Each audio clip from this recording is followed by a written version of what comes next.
Bom, pessoal, prazer estar aqui com vocês hoje. Estou com o Vitor Andrade, que é Head de Relacionamento com Startups da Oracle e foi o nosso grande anfitrião ali durante todo o programa de aceleração. E, bom, prazer estar com você aqui hoje. A gente vai discutir o futuro do trabalho, que é um tema que é muito próximo para vocês lá, né? Obrigado a você pelo convite. Sem dúvida, acho que falar de futuro, trabalhar com startup é construir um pouco do futuro, né? Viver hoje coisas que a gente vai ver se tornarem realidades daqui a alguns anos. Então, acho que seria bem legal. Então, o pessoal que está aí, acho que vamos discutir muita coisa interessante. Legal. Eu queria começar, talvez falando assim só um pouco sobre quais são as grandes duas grandes tendências que eu acho que é sobre o que no fundo a gente está falando aqui. Eu acho que a gente está falando sobre gig economy, que é uma coisa grande que a gente vai falar, e outra coisa sobre inteligência artificial.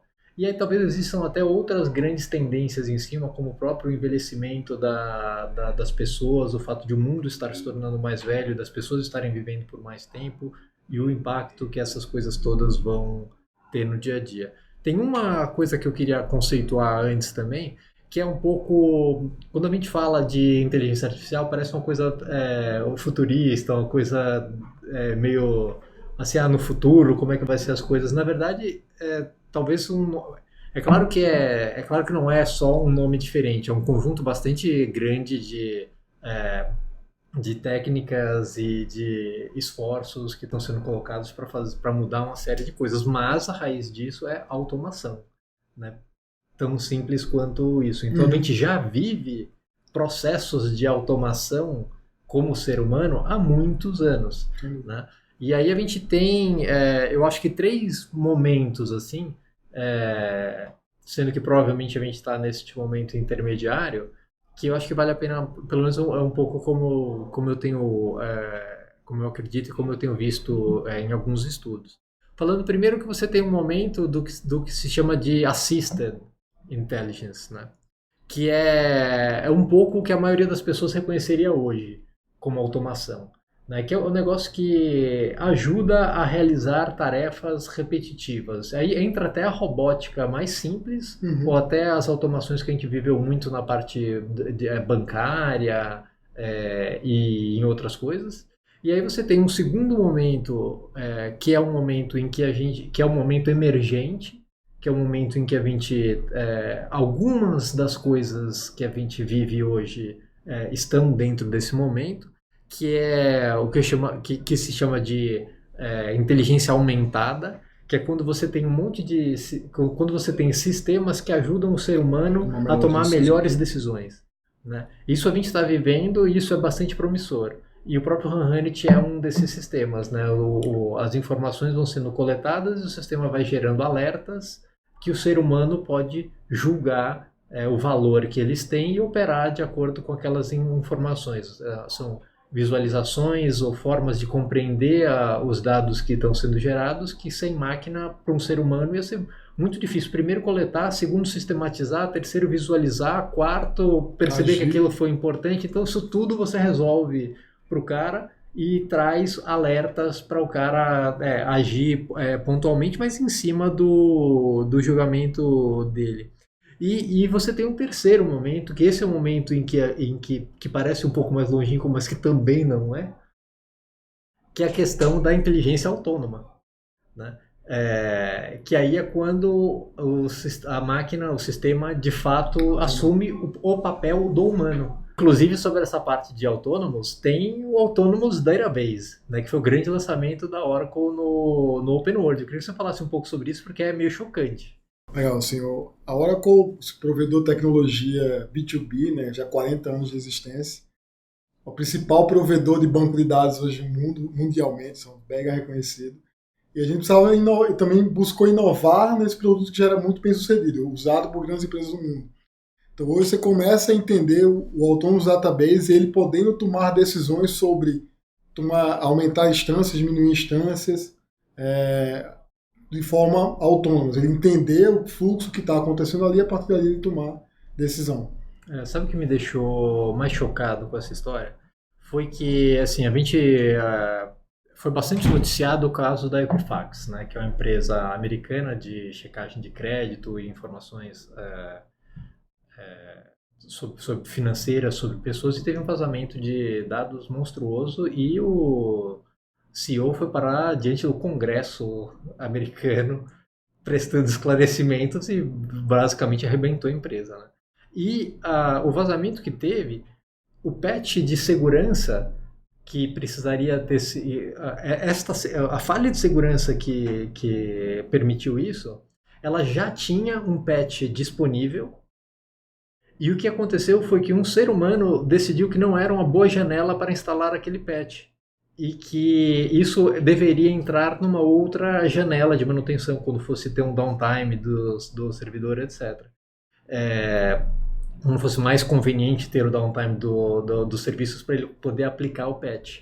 Ou seja, toda essa confusão foi causada por uma coisa que já estava pronta e já estava na fila para ser implementada, e só não foi implementada porque um ser humano julgou que não era prioritário, que não era conveniente, etc. E aí o Larry Ellison falou lá na apresentação um negócio que eu falei assim, caramba, como é que o cara tá tendo coragem de falar isso para um público que é basicamente de database, C-levels, etc, mas todo mundo ali, o core do interesse de todo mundo ali é database, né? E são database managers, assim, né? Todo mundo ali tem um quê de um pezinho dentro dessa história é impactado por isso. E ele falando assim, olha, onde tem ser humano, tem erro. Então a gente precisa tirar o ser humano da história. Eu fiquei assim, nossa, cara. Assim, mas, e isso começa a entrar um pouco no tema principal daqui da história. A gente escolheu aqui falar um pouco sobre empregos que não existirão, empregos que existirão, área em que inteligência artificial funciona melhor, funciona pior, etc e tal. E eu acho que essa talvez já coloque um grande tema, né? Que é aquele negócio que não é necessariamente que a atividade vai deixar de existir, o emprego vai deixar de existir, mas é que uma parte do que das tarefas que são desempenhadas na execução daquele trabalho, na performance daquele papel, é automatizada. Quando a gente fala de automatização do trabalho, em geral a gente vai para aquele cenário caótico, né? Que o emprego deixa de existir. E no final as pesquisas vão falando cada vez mais que parte dos nossos empregos vai ter que mudar. Ou seja, acho que todos nós, de alguma forma, teremos parte das nossas atividades automatizadas. Então é muito mais entender que a forma como a gente faz as nossas atividades hoje, ela vai mudar, mais do que elas vão deixar de existir.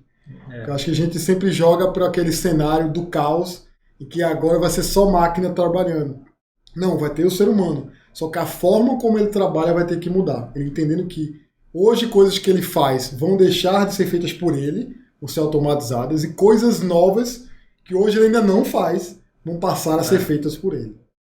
Tem um estudo da McKinsey, só para botar um número nessa figura, tem um estudo da McKinsey que fala que 60% das ocupações tem pelo menos 30% das suas atividades que podem ser automatizadas baseadas em tecnologias que existem atualmente.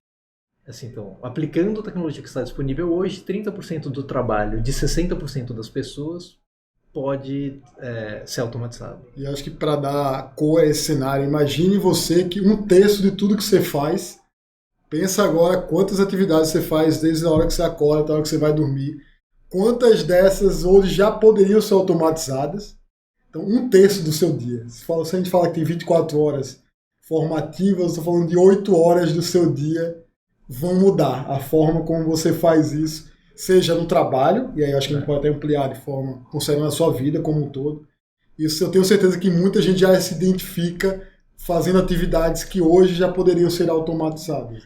Se você pensar no impacto financeiro disso, aí é uma porrada, em bom português, muito grande, porque 30% de 60% do trabalho das pessoas, a ordem de grandeza disso é 14 trilhões de dólares em salários, ou é 1,2 bilhões de pessoas sendo afetadas. É muito, muito significativo. E é uma coisa que, portanto, tem um incentivo econômico muito grande para que aconteça rápido. Né? Acho que esse é um ponto. Né? E aí falando assim um pouco, então, já que vai acontecer rápido, em que áreas que isso pode acontecer e como é que vai ser o emprego do futuro, etc. Eu acho que você chegou aqui informalmente antes, a gente estava falando sobre isso, né? Eu queria que você me tecesse de novo aquele raciocínio que eu achei sensacional. Eu acho assim, é interessante quando a gente fala de 60%, eu estou falando de pessoas tanto em atividades mais operacionais quanto atividades mais intelectuais em algum nível. Acho que você comenta muito bem quando a gente entende que os dados, quantidade de dados produzidos, eles não vão conseguir ser lidos por um ser humano sem a ajuda de máquinas. Então você começa a entender que a máquina é um assistente que vai ajudar o ser humano a tomar a decisão. Então ele precisa trabalhar com a máquina como um parceiro para esse processo, principalmente em atividades mais intelectuais, que há um incentivo de você usar melhor o tempo das pessoas. Acho que quando você a pessoa hoje em dia é o principal recurso dentro das organizações, quanto mais cara essa pessoa se torna, mais incentivo você vai ter para que parte da atividade dela seja, a parte que pode ser automatizada, ou seja, porque você consegue usar o tempo dela, aquele tempo que é muito caro para a organização, para fazer as atividades que não podem ser automatizadas ainda. Tem essa história de que naqueles 30% lá, a própria McKinsey fala também num outro estudo que isso segue até o CEO da empresa. Assim, não está falando... a gente pensa, de novo, a gente pensa na automação tirando emprego de baixa formação, etc., trabalhos manuais, etc. Isso já foi. Ou foi em grande medida. Aí você tem uma segunda camada onde, em especial, o machine learning funciona muito bem, que são tarefas repetitivas, porque você tem você precisa ter um volume muito grande de dados para fazer um algoritmo aprender. Uhum. Né? Então você pode procurar aonde você vai encontrar casos de uso de machine learning, aonde você vai encontrar oportunidade de criar empresas ou de fazer produtos, etc. e tal, para essa área vai ser dentro das empresas aonde tem volumes muito grandes de dados para ser tratados. Então se você pensar tipo num saque ou enfim, uma série de processos que existem dentro da empresa, que são processos de volume muito grande, isso é passível de ser aprendido por um sistema.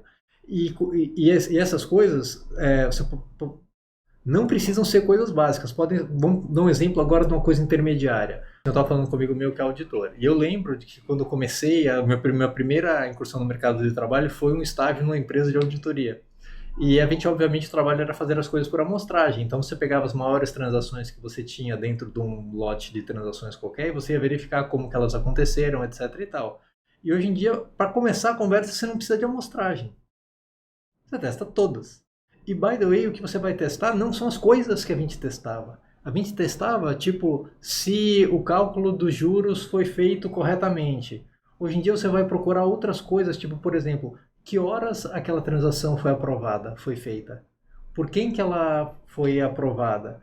Como é que essa transação pode ter sido aprovada pelo meu CFO se nessa data ele estava em outro fuso horário e era noite onde ele estava? Isso é um indício de fraude, então eu vou atrás dessa transação. Então é completamente diferente o trabalho. Eu também tive essa oportunidade de trabalhar em auditoria, né? E é muito isso, o trabalho ele acabava sendo muito manual, muito de o olho humano identificar coisas que passavam ou que poderiam ser início de alguma coisa. Ou você consegue com uma massa de dados, inclusive, até entender se aquele tipo de transação faz sentido para aquele setor, para aquele tipo de empresa, se faz sentido do histórico do que essa empresa já fez, essa transação ela é comum, não é comum, ela se repete.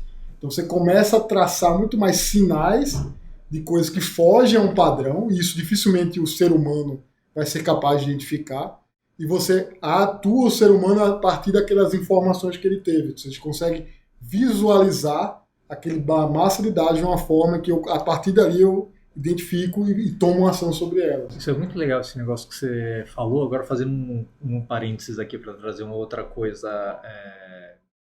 vamos dizer, de estrutura do pensamento sobre inteligência artificial, que é essa história de como ela evolui, né? Então, esses dois exemplos que a gente deu é exemplo de reconhecimento de padrão. né? E do que não é padrão.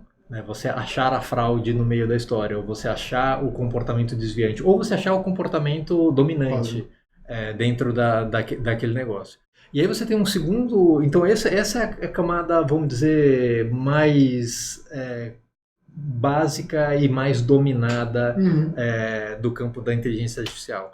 Aí uma segunda camada que é muito interessante, que está se formando, é a parte cognitiva. A parte cognitiva diz respeito a fazer predições e começar, de certa forma, um processo de classificação, um processo de tomada de decisão em cima daquilo. Então, quando a gente está falando em áreas em que funciona melhor, etc., tem uma coisa que eu estava discutindo com um amigo meu que é médico esse final de semana, por acaso. Você vê como esse assunto está em voga, né? Esse assunto está na pauta mesmo, assim, cara. E com pessoas de perfil muito diferente. Então, eu estava conversando com esse cara que é um médico, um urologista, e ele estava falando que o processo de diagnóstico, no fundo, é um processo de um monte de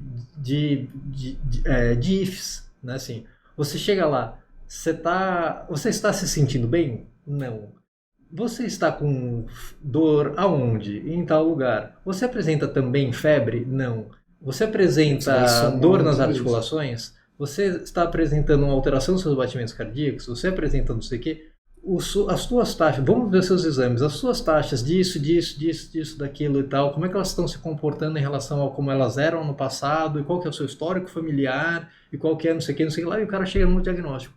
Evidentemente, isso é um trabalho que é totalmente passível, mais do que passível, existe certamente uma série de questões éticas. Sim. E existe uma questão do ser humano, né, do contato humano e de como é que, inclusive, que você vai dar a informação do diagnóstico para aquele cara, que você entra na terceira parte, porque a segunda parte, essa daí, a gente tem receio sobre ela. Mas ela provavelmente vai acontecer. E ela já está acontecendo, e ela vai acontecer. E você entra nessa terceira parte, que é quando você começa a lidar com informação imperfeita.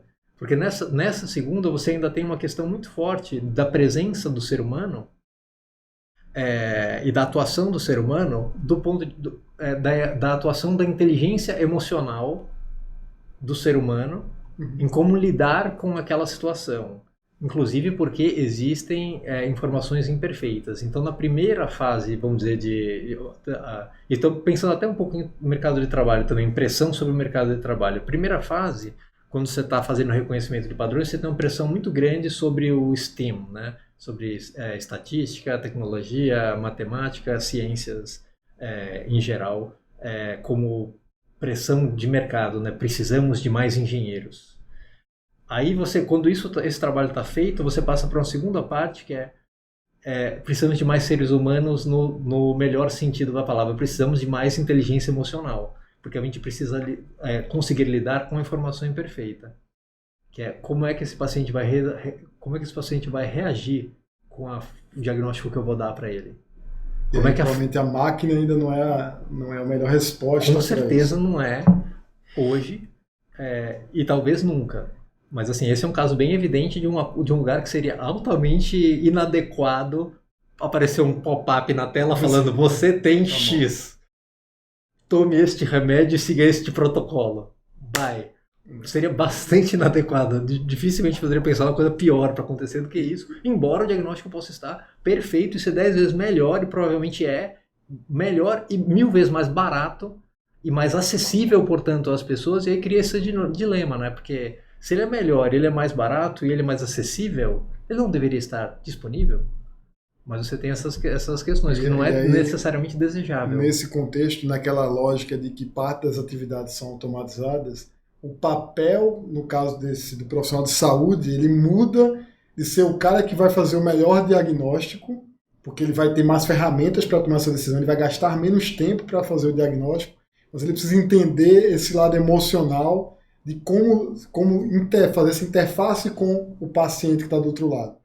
Então muda inclusive a forma como você tem que se preparar, porque se o robô consegue fazer parte desse diagnóstico, você precisa ter novas competências para lidar. Como é que eu passo essa informação para o paciente?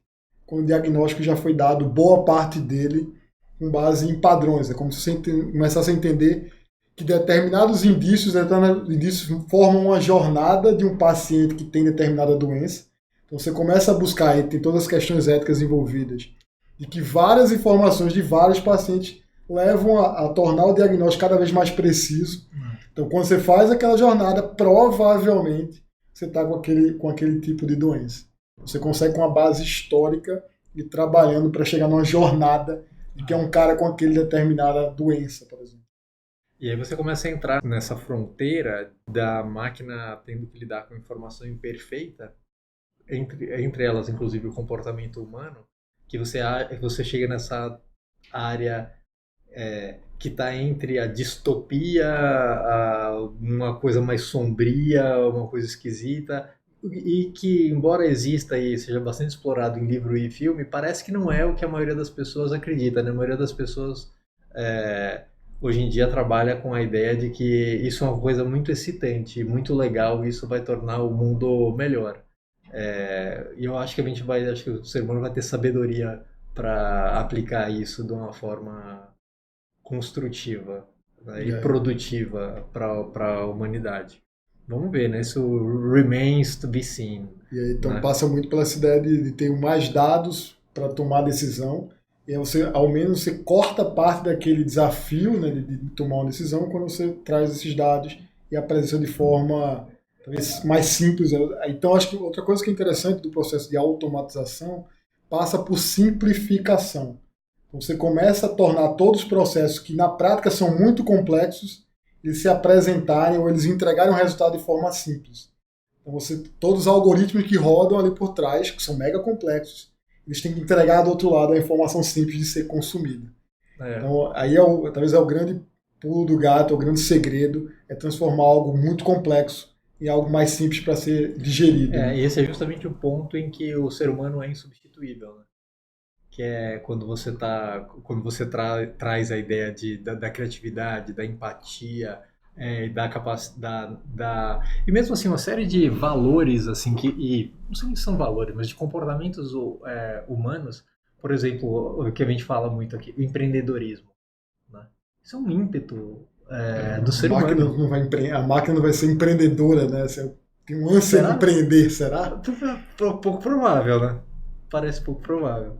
E aí eu acho que tem voltando assim um pouco ao ponto inicial, que a gente falou de grandes tendências, assim, né? A gente falou da história queria amarrar isso assim, porque a gente terminou falando bastante da parte de inteligência artificial e aonde usa, onde não usa, profissões onde isso vai ser mais impactado, que já está impactado, que não é exatamente profissões, pedaços das profissões, etc. Acho que a gente falou um negócio legal sobre isso.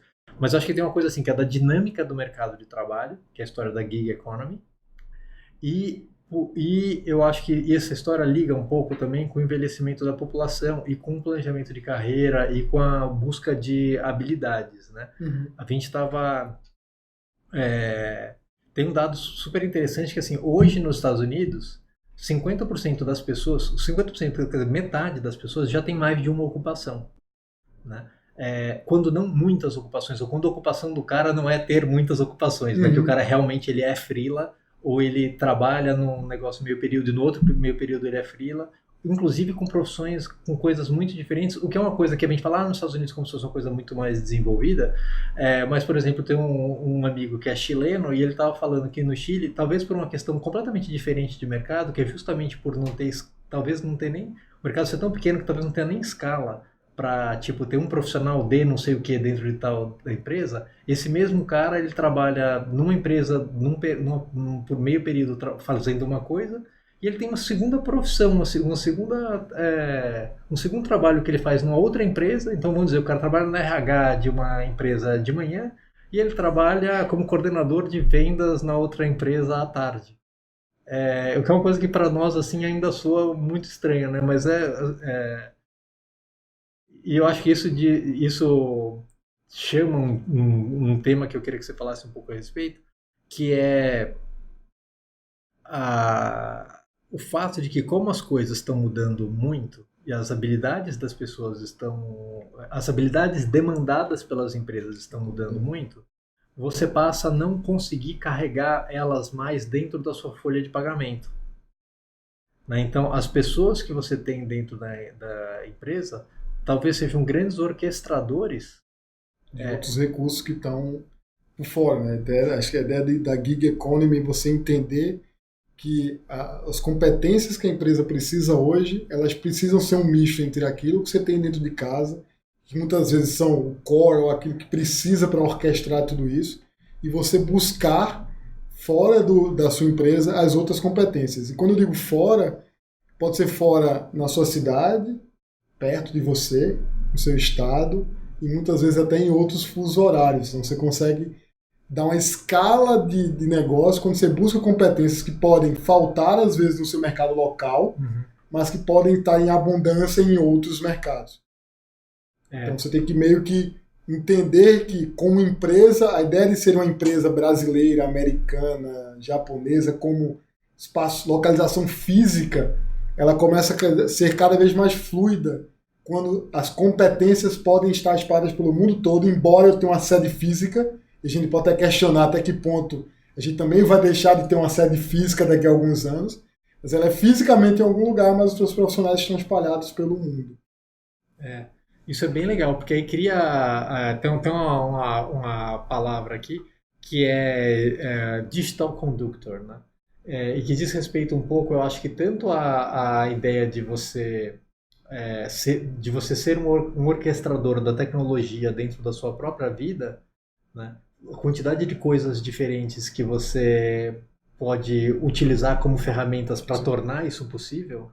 E se você não tem uma replicagem disso para dentro das empresas, nesse papel das pessoas as pessoas da empresa como orquestradores de trabalhos e tecnologias externas, né? Então parcerias entre seres humanos que fazem parte da empresa, seres humanos que não fazem parte da empresa ou talvez você mude a definição do que é fazer parte da empresa.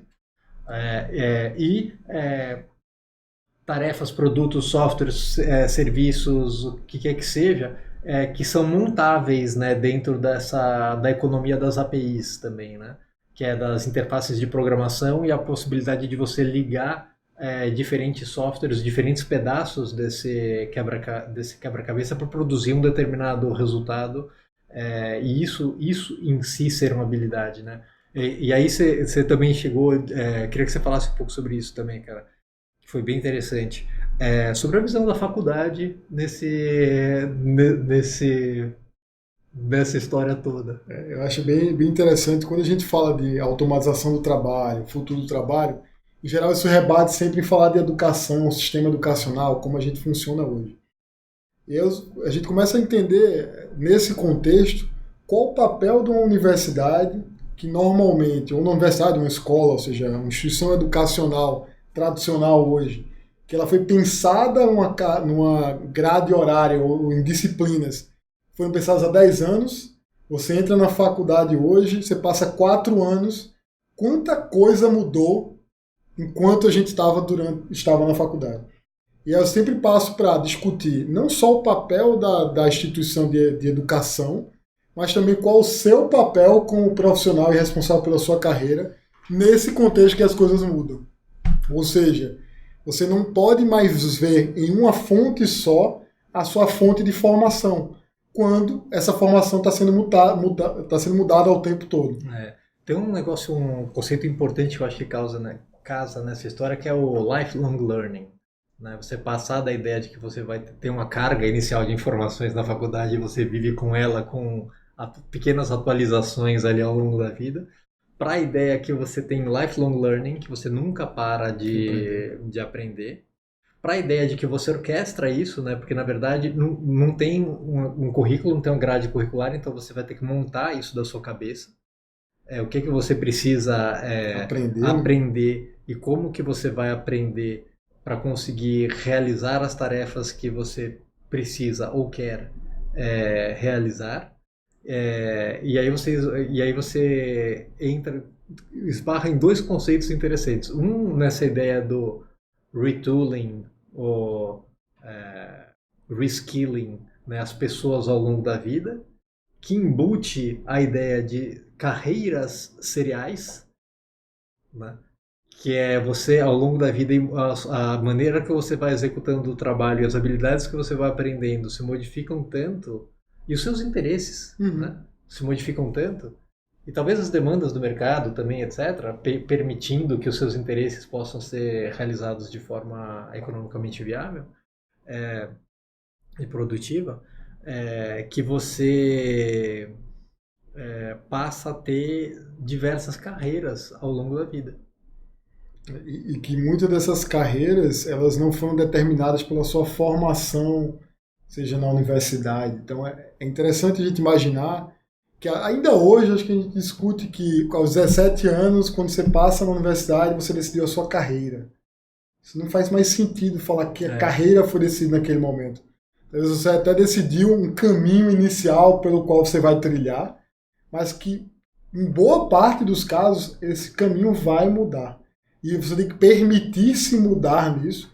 Então até mesmo formações super clássicas, como engenheiro civil, advogado, médico, essas profissões têm passado por mudanças severas de o profissional que entrou na faculdade, que esperou da faculdade, jogou na faculdade a responsabilidade de formá-lo, esse cara, quando ele está formado, ele já totalmente desatualizado daquilo que está disponível hoje para ele. E essa história, eu acho que liga a história de você ir adquirindo conhecimento de forma fracionada e adaptada às necessidades que vão surgindo, liga com dois outros conceitos. Aquele história de que tem um número, tem dois números meio assustadores nessa história. Um é falando que tipo 60% das pessoas, 60% das pessoas que estão em idade escolar hoje, eles trabalharão em profissões que não existem ainda. Aí esse número varia de 60, dizem os estudos que esse número varia tipo de 60 a 85% das pessoas que estão estudando hoje vão trabalhar em profissões que não existem. Então elas estão estudando o que exatamente? Se elas vão trabalhar numa coisa que não existe ainda. E a gente falou já um pouco sobre coisas que não existem ainda, coisas que vão ser possíveis, etc. E isso coloca uma pressão, eu acho, sobre a forma como se trabalha dentro da empresa também. A gente falou sobre essa questão da orquestração, etc., mas tem um outro conceito que eu queria trazer também, que é o conceito, tem um nome engraçado assim, que é Work Chasing People, né, que é o trabalho indo atrás das pessoas, né, que você inverte a lógica, assim, em vez do cara ir atrás da vaga ou da coisa, ou até daquela tarefa que precisa ser feita, à medida que a demanda vai surgindo, a gente, no Hunt, a gente tem bastante essa visão. O nosso nome para esta visão é Self-Running Company, que é quando você abre e fala assim, olha, eu preciso entender, eu preciso de um resumo sobre a nova legislação trabalhista e como isso impacta aqui a minha área, e se eu preciso refazer os turnos das pessoas, eu não preciso. Você abre esta tarefa para a empresa. A empresa vai localizar semanticamente, a empresa, entre aspas, o sistema, o Hunt, vai localizar isso, quem semanticamente ele vai entender o que aquela pergunta significa, vai localizar dentro da empresa quem tem as habilidades, os skills para responder aquela questão, e vai apresentar essa questão para a pessoa quase como uma oferta dentro das prioridades dela, e até talvez inferindo qual a prioridade de uma resposta sobre esta questão, em que posição ela deveria entrar na lista de prioridades das pessoas que podem responder, para que assim que alguma delas responda, ela tire isso do mapa e devolva a resposta para a pessoa, né? Que esse é uma visão radical, mas é uma visão provavelmente do que vai acontecer, porque assim, você já trabalha de certa forma, assim, por exemplo, com um sistema de ticket, você abre uma demanda para uma pessoa que você não sabe quem é. Só que em geral isso são sobre áreas muito restritas, né? E essa história que a gente está falando de que essa inteligência, ela se aplica a coisas que são cada vez menos restritas. Né? Uma coisa que eu acho interessante, você imaginar que se o trabalho vai mudar, como é que você dá nome para esses trabalhos? Né? Você tem um trabalho a ser realizado, mas qual o nome desse cargo? O que é que essa pessoa faz? É realizar aquele determinado cargo nem trabalho. Existe. A gente cria o cargo. Eu brinco muito que muitas das profissões estão sendo, como elas estão sendo criadas, a pessoa que executa essa atividade é que vai criar a forma como essa atividade vai ser feita. E talvez o nome como ela quer ser chamada. Né? Hoje em dia, aquela caixa que a gente... É muito fácil, acho que em alguns momentos, a gente tem aquela caixa em que a gente adequa as pessoas a uma caixa do que elas têm que ser feito. Hoje em dia, essa descrição ela é muito mais sem uma cara específica, ela não é tão específica, ela não consegue detalhar muito aquilo, tem um trabalho a ser realizado e a pessoa vai moldar isso à sua forma desde que entregue aquele resultado no final. Então, eu digo muito que as pessoas vão começar a construir as suas próprias vagas. Elas vão começar por suas competências, experiências, interesses, elas vão construir e as empresas vão ter que ir atrás desses caras oferecendo oportunidades. Assim, um cenário eu acho mais libertador dentro dessa história. Então, a gente falou do ímpeto empreendedor, né? Então, o cara dentro da empresa, valendo-se do seu ímpeto empreendedor, percebe que existe uma oportunidade ou uma determinada coisa que precisa ser feita. Ele usa as habilidades que ele possui, habilidades que ele consegue chamar de fora da empresa, peças de software, soluções, serviços, etc., gig economy, etc., junta todas essas coisas para conseguir produzir o efeito que ele queria, e com isso nasce uma nova atividade, uma nova área de desenvolvimento dentro da empresa, que é um cargo que não existia porque aquela oportunidade sequer havia sido pensada ou percebida por alguém. E aí você tem humano e máquina funcionando junto, né? Como parceiros numa solução. Né? Então eu brinco muito nisso. Acho que hoje a gente ainda se preocupa de ter a vaga, você se encaixa numa vaga pré-existente. Cada vez mais a gente vai começar a identificar problemas e as pessoas vão ser solucionadoras de problema. Aquela vaga, você acaba criando e dando o seu tom e como isso vai ser dentro da sua empresa.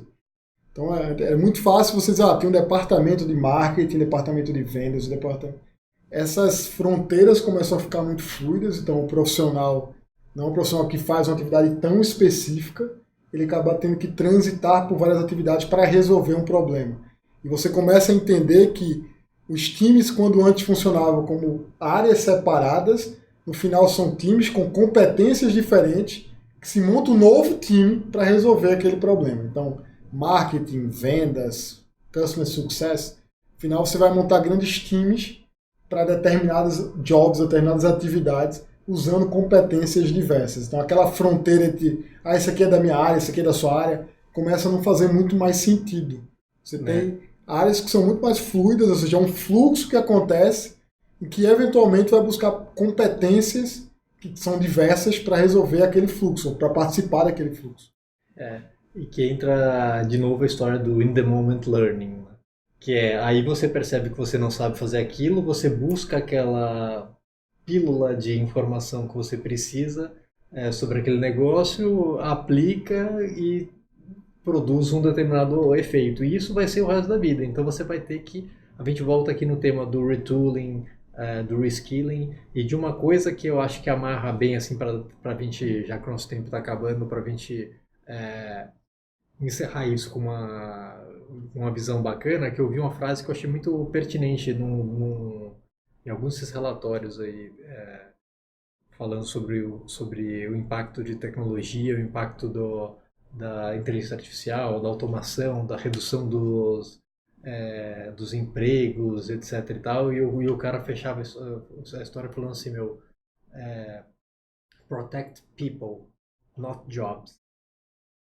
Que eu acho que é isso, assim, você tem que, é, se for para trabalhar em algo, que seja trabalhar na ideia de que as pessoas precisam aprender a aprender, né? Se a universidade for ensinar algo, que ela ensine, que ela dê a base, né? E depois e se modernize dando a visão crítica para que você possa construir o seu set de habilidades ao longo da vida, porque o job vai desaparecer, ou pode desaparecer, ou partes dele já vão desaparecer, e depois ele todo vai desaparecer, e vai reaparecer reformatado, ressignificado, e de outras formas que talvez você nem se interesse mais, porque você já virou uma outra coisa, etc. E eu acho que é essa dinâmica que vai ser uma dinâmica rica, né? Eu acho que é exatamente isso. Entender que a gente tem que. As pessoas têm que ser preparadas para viver mais de uma. Para executar atividades que podem ser muito diversas ao longo da vida. A gente vive cada vez mais. Não faz sentido você imaginar que você só vai trabalhar com uma coisa por 50, 40 anos. Você imaginar que as pessoas vivem cada vez mais. Então você vai ter necessariamente que fazer, ou provavelmente, mais de uma atividade, quando não, mais de uma atividade ao mesmo tempo. Então, a gente viveu a época dos 20 anos na mesma empresa, depois a gente vive a época de 5 anos em 4 empresas, cada 5 anos a gente vive uma experiência numa empresa, para ter 3 empresas ao mesmo tempo. Então, como trabalhar num contexto que você é um cara que tem que gerenciar a sua carreira, o seu tempo, trabalhando em mais de uma empresa ao mesmo tempo.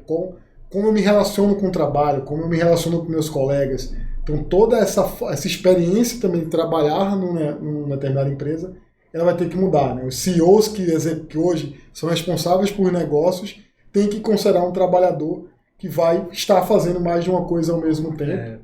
Então, como construir esse senso de pertencimento, que antes era muito natural, você entrar na empresa, você fazia parte dela, você ganhava um sobrenome corporativo, e hoje, quando você vive mais de um ao mesmo tempo, como você atrai esse profissional para estar desenvolvendo as atividades que precisa que eles façam. O que é cultura, né, dentro dessa empresa? Essa coisa muito mais fluida, flexível, sem tanta fronteira, né? Você acaba entendendo que a pessoa está hoje aqui, amanhã está em outro lugar, então como é que você se apodera também entende essa relação para tirar da melhor forma os dois lados ganharem com isso, seja a empresa e o profissional. Legal demais. Pô, muito bacana, Vitor. Super obrigado por ter vindo aí conversar com a gente. Obrigado a você, obrigado, Revenant. Vamos lá, e até a próxima então. Valeu. Até mais, tchau, tchau.